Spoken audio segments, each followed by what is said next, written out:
Bonsoir à tous. Ça nous fait plaisir qu'on puisse se rejoindre encore ce soir ce Zoom pour lire la parole de Dieu ensemble. Comme d'habitude, juste avant de commencer, je vais inviter quelqu'un de prier pour nous, juste pour bénir ces 30 minutes de lecture. Est-ce qu'il y a quelqu'un qui aimerait bien prier pour nous?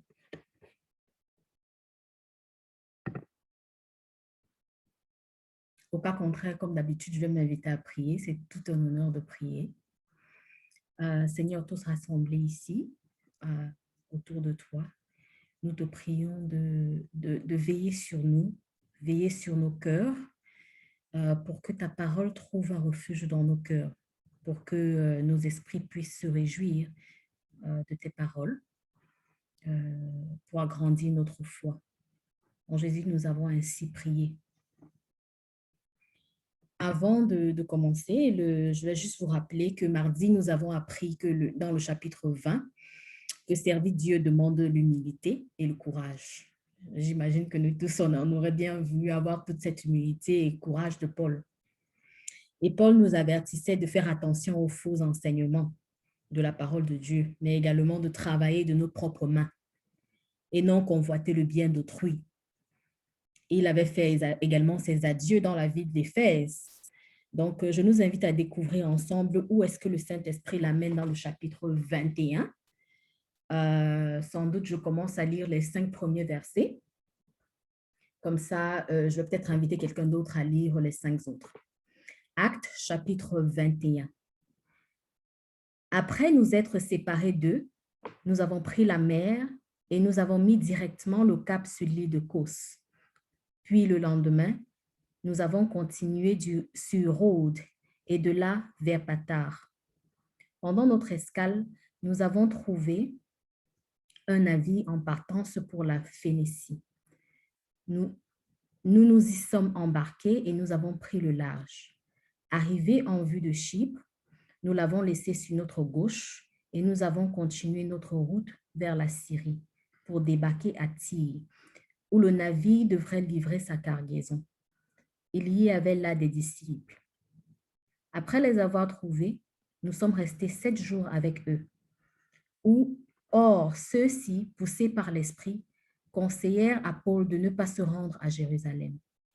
Malgré cela, une fois cette semaine écoulée, nous sommes partis pour continuer notre voyage.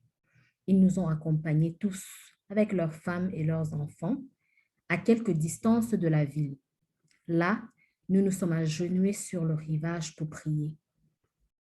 Est-ce que je peux inviter Lioncel de continuer notre lecture du verset 6 au verset 10, s'il te plaît? Après nous être dit adieu les uns aux autres, nous avons embarqué à nouveau sur le bateau, tandis qu'ils retournaient chez eux. Quant à nous, achevant notre traversée de Tyr, nous sommes arrivés à Ptolémée. Ayant salué les frères, nous avons passé une journée chez eux. Partis le lendemain, nous sommes allés à Césarée. Nous sommes rentrés dans la maison de Philippe, l'évangéliseur, qui était l'un des 7, et nous sommes restés chez lui. Il avait 4 filles non mariées qui prophétisaient. Comme nous restions là plusieurs jours, un prophète nommé Agabos descendit de Judée. Tatiana, est-ce que tu peux continuer du verset 11 jusqu'au 15, s'il te plaît? Bien sûr. Et vint nous trouver. Il prit la ceinture de Paul, se lia les pieds et les mains, et dit, voici ce que déclare le Saint-Esprit. L'homme à qui appartient cette ceinture, les Juifs le lieront de la même manière à Jérusalem et le livreront entre les mains des païens. Quand nous entendîmes cela, nous et ceux de l'endroit, nous priâmes Paul de ne pas monter à Jérusalem. Alors il leur répondit, que faites-vous en pleurant et en me brisant le cœur? Je suis prêt non seulement à être lié, mais encore à mourir à Jérusalem pour le nom du Seigneur Jésus. Comme il ne se laissait pas persuader, nous n'insistons pas et nous dîmes que la volonté du Seigneur se fasse. Après ces jours-là, nous fîmes nos préparatifs et nous montâmes à Jérusalem. Est-ce que Reine peut continuer pour nous de verset 16 à 20, s'il te plaît? Ça, je n'ai pas ma Bible avec moi, D'accord. mais est-ce que quelqu'un d'autre peut lire? Bien sûr. Parce que je ne suis pas à la maison. Je peux continuer si tu veux. Oui, 16 à 20, s'il te plaît. OK. Quelques disciples de Césarée vinrent aussi avec nous et nous conduisirent chez un nommé Manson de l'île de Chypre, ancien disciple chez qui nous devions loger. Lorsque nous arrivâmes à Jérusalem, les frères nous reçurent avec joie. Le lendemain, Paul se rendit avec nous chez Jacques et tous les anciens s'y réunirent. Après les avoir salués, il leur raconta en détail ce que Dieu avait fait au milieu des païens par son ministère. Quand ils l'eurent entendu, ils glorifièrent Dieu. Puis il lui dit, « Tu vois, frère, combien de milliers de Juifs ont cru et tous sont zélés pour la loi. » Tatiana. Or, ils ont appris que tu enseignes à tous les Juifs qui sont parmi les païens à renoncer à Moïse, leur disant de ne pas circoncire les enfants et de ne pas se conformer aux coutumes. Que faire donc? Sans aucun doute, la multitude se rassemblera, car on saura que tu es venu. C'est pourquoi, fais ce que nous allons te dire. Il y a parmi nous 4 hommes qui ont fait un vœu. Prends-les avec toi, purifie-toi avec eux et pourvois à leurs dépenses, afin qu'ils se rasent la tête. Et ainsi, tous sauront ce qu'ils ont entendu dire sur ton compte est faux, mais que toi aussi, tu te conduis en observateur de la loi. À l'égard des païens qui ont cru, nous avons décidé et nous leur avons écrit qu'ils eussent à s'abstenir des viandes sacrifiées aux idoles, du sang, des animaux étouffés et de l'impudicité. Alors Paul prit ces hommes, se purifia et entra le lendemain dans le temple avec eux pour annoncer à quel jour la purification serait accomplie et l'offrande présentée par chacun d'eux. Est-ce que Lioncel peut continuer de 27 jusqu'à 31, s'il te plaît? Les 7 jours de la purification allaient s'achever quand les Juifs venus de la province d'Asie, voyant Paul dans le temple, s'émèrent la confusion dans toute la foule et mirent la main sur lui, en s'écriant, « Israélites, au secours! Voilà l'homme qui, auprès de tous et partout, répand son enseignement contre le peuple, contre la loi et contre ce lieu. Bien plus, il a aussi fait entrer des Grecs dans le temple. Il a souillé ce lieu saint. » En effet, ils avaient vu auparavant Tryphine d'Éphèse avec Paul dans la ville, et ils pensaient que celui-ci l'avait introduit dans le temple. La ville tout entière s'agita. Le peuple accourut de toutes parts. On se saisit de Paul et on l'entraîna hors du temple, dont on ferma aussitôt les portes. Tandis qu'on cherchait à le tuer, l'officier romain commandant de cohorte fut informé que tout Jérusalem était en pleine confusion. À l'instant, il prit des soldats et des centeniers et courut à eux. Voyant le tribun et les soldats, ils cessèrent de frapper Paul. Alors le tribun s'approcha, se saisit de lui et le fit lier de 2 chaînes. Puis il demanda qui il était et ce qu'il avait fait. Mais dans la foule, les uns criaient d'une manière, les autres d'une autre. Ne pouvant donc rien apprendre de certains, à cause du tumulte et il ordonna de le mener dans la forteresse. Lorsque Paul fut sur les degrés, il dut être porté par les soldats à cause de la violence de la foule, car la multitude du peuple suivait en criant « Fais-le mourir ». Est-ce que Tatiana peut terminer de 27 à 39 pour nous, s'il te plaît? De 37 à 39. Bien sûr. Au moment d'être introduit dans la forteresse, Paul dit au tribun, « M'est-il permis de te dire quelque chose? » Le tribun répondit, « Tu sais le grec? Tu n'es donc pas cet Égyptien qui s'est révolté dernièrement et qui a amené dans le désert 4000 brigands? » « Je suis juif, répondit Paul, de Tars, en Cilicie, citoyen d'une ville qui n'est pas sans importance. Permets-moi, je te prie, de parler au peuple. Merci Le beaucoup. tribun. Merci beaucoup parce qu'on va juste s'arrêter au verset 39 parce que le verset 40 commence tout un long discours qu'on va lire au verset 22. Ainsi se termine dans notre chapitre 21. Comme de coutume, j'invite chacun à partager avec nous ce qui vous a touché et quelle est la grâce que vous demandez à travers ce qui vous a touché. Moi, c'était, je pense, le verset 13 et 14, où Paul était vraiment prêt à mourir pour Dieu. Il était vraiment prêt au niveau du 14, verset 14, je pense, il a dit que sa volonté soit faite.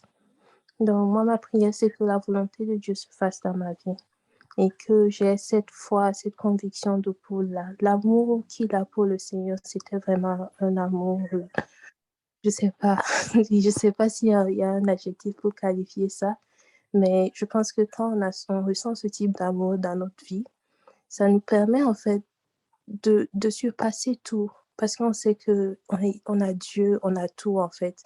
Donc, je demande cet amour-là pour moi et pour chacun de nous ici, et vraiment que la volonté de Dieu se fasse dans nos vies, parce que il nous aime, c'est notre papa, donc c'est sûr que si c'est sa volonté, ça que du bon. C'est un peu ça. Merci beaucoup, Tatiana.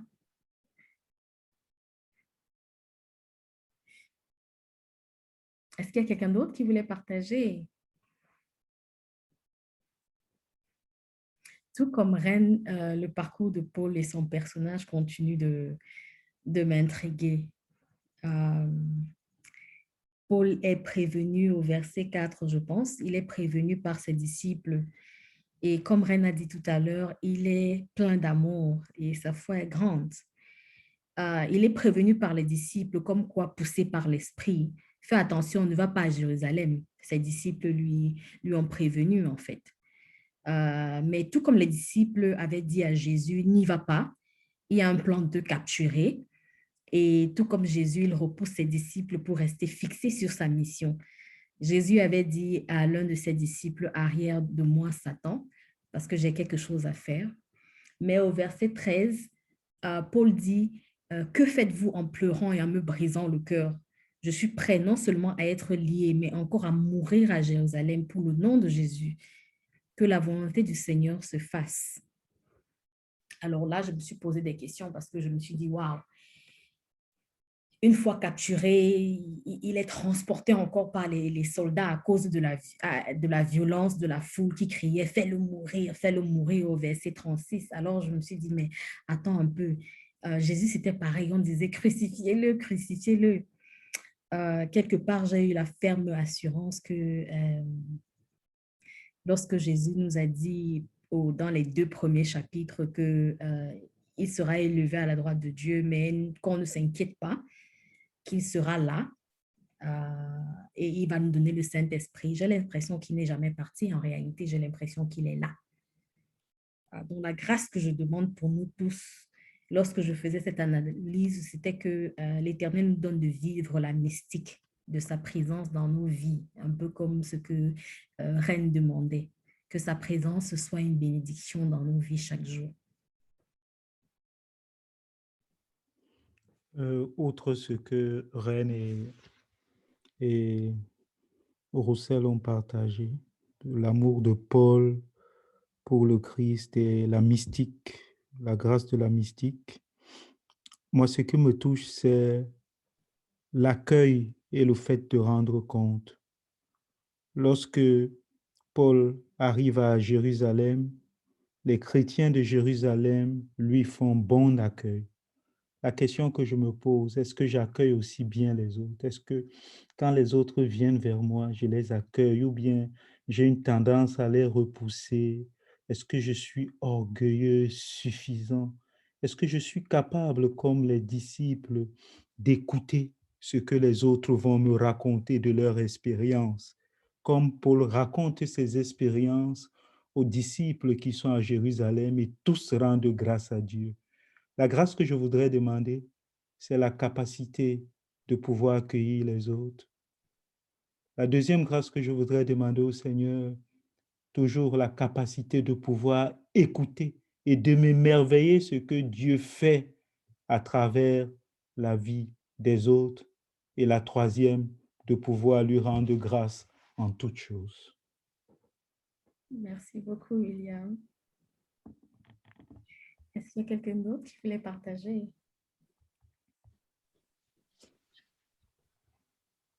Merci, William. Là, tu as tout dit. C'est parfait. C'est un bon résumé de cet acte, de ce chapitre 22. Moi, je voulais juste encore appuyer sur le fait de la persévérance de Paul. Donc, sur le fait que quelque part, il est convaincu que quelque chose va l'arriver puisqu'on l'a prévenu. Il s'est dit, c'est ma mission, c'est la voie que le Seigneur a décidée pour moi. Je fonce. Je suis prêt même à mourir pour la volonté de Dieu. Je fonce. Je persévère dans la voie que le Seigneur a décidée. Donc, en plus de toutes les grâces qui ont été demandées, je demanderai encore au Seigneur de nous donner une fois de plus la persévérance dans ce que nous faisons et qu'il soit toujours notre guide, qu'il conduise toujours nos pas dans les moments de joie comme dans les moments de douleur. Oh, merci, Tatiana. Que le Seigneur nous comble de grâce. Est-ce qu'il y a quelqu'un qui veut partager? Moi, ce qui m'a touchée, c'est en fait que une fois de plus, en plus de ce qu'on disait pour le chapitre, pour le verset 13, parce que là, c'était, vous avez vraiment résumé ce que je voulais, ce qui était dans ma tête. Mais en plus aussi, c'est qu'une fois de plus, comme au chapitre 20, au chapitre 21, c'est le courage, le fait qu'il est entouré de la foule, malgré le fait qu'on l'a fini de le bastonner, il est sur le chemin d'aller d'aller dans la forteresse. Il est comme non, il a ce courage-là de se placer, de se mettre face à ses bourreaux, de demander la parole, de dire est-ce que je peux leur parler.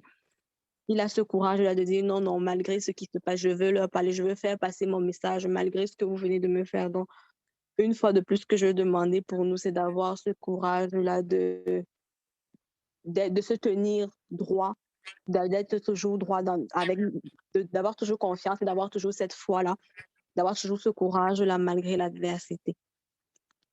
Merci beaucoup, Yoncel. Et je voudrais continuer dans ce que Léoncel a dit. En fait, ce que Léoncel vient de dire me touche beaucoup. Ça me touche parce que je m'interroge moi-même sur mon courage. Est-ce que je suis suffisamment courageux pour témoigner de Jésus-Christ? Est-ce que je témoigne de lui? Est-ce que devant l'adversité de ce monde, un monde parfois qui nous propose des contre-valeurs, est-ce que je peux aller au sens opposé de ce monde et mettre les valeurs de Jésus-Christ devant, sans avoir peur que je serai insulté, traité d'aéré, ou bien de quelqu'un qui abandonne ses traditions, entre guillemets. La grâce vraiment que je voudrais demander pour moi, c'est cette force, et pour chacun de nous, cette force et ce courage intérieur de témoigner de Jésus-Christ là où nous sommes. quel que soit ce qui nous arrivera. Merci beaucoup. Merci, William. Dans la même lancée, vous savez, lorsque Paul est prévenu de ne pas aller à Jérusalem, forcément, sans doute, c'est pour le prévenir qu'il sera capturé. Et sa réaction m'a touchée. Au verset 5, je pense qu'on a dit que nous nous mîmes à genoux, ils se sont mis à genoux. Là, nous nous sommes agenouillés sur le rivage pour prier. Alors, tout naïvement, je me suis demandé pourquoi prier quand tu as le Saint-Esprit et surtout en chemin pour accomplir la mission de Jésus, tu vois. Et là, je me suis dit, mais il faudrait qu'on fasse attention et qu'on se rappelle que Jésus n'a pas cessé de prier, lui qui est Dieu, en fait. Je me suis interrogée alors sur l'importance de la prière. Je me suis dit, waouh, si la prière est tellement importante, il vaudrait mieux pour moi de demander la grâce au vu de l'importance de la prière, que l'Esprit Saint nous apprenne à prier efficacement pour que forcément toutes nos grâces soient exaucées. Quelqu'un d'autre qui veut partager?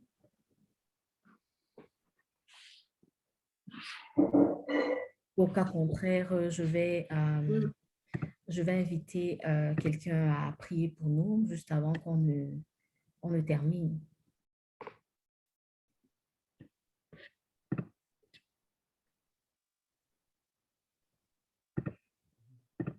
On parlait de l'importance de la prière tout à l'heure. Est-ce qu'il y a quelqu'un qui veut prier pour nous? Moi, je peux prier si tu me donnes la parole. Bien sûr, William, vas-y. Seigneur, nous te disons merci parce que dans tout ce chapitre, la prière vient une seule fois et ce mot prière vient une fois. Nous voulons te dire merci de nous avoir permis de sentir que la prière est au cœur et doit être au cœur de nos vies, cette relation avec Dieu, avec ton Fils, avec l'Esprit. Et que sans cette relation, nous ne pouvons pas avoir l'amour que Paul a eu vis-à-vis de ton Fils, vis-à-vis de ta mission. Sans cette prière, nous ne pourrons jamais être courageux.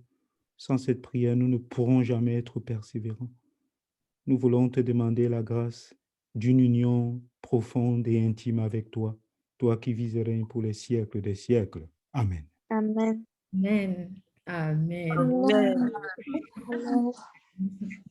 Ça fait tellement chaud au cœur qu'on puisse se retrouver. Vraiment, en attendant qu'on se retrouve la semaine prochaine, ça sera mardi le 27 juillet à 20h30. En attendant qu'on puisse se retrouver, je prie vraiment que la paix du Seigneur soit toujours avec nous et que ces grâces que nous avons demandées nous soient données. Alors, on se retrouve mardi pour le chapitre 22. Donc, on va découvrir qu'est-ce que Paul avait à dire parce qu'il a demandé la parole au chapitre 21. Donc, j'ai hâte de découvrir ce qu'il va nous dire au chapitre 22. Donc, on se retrouve la semaine prochaine. Au revoir tout le monde. Au revoir.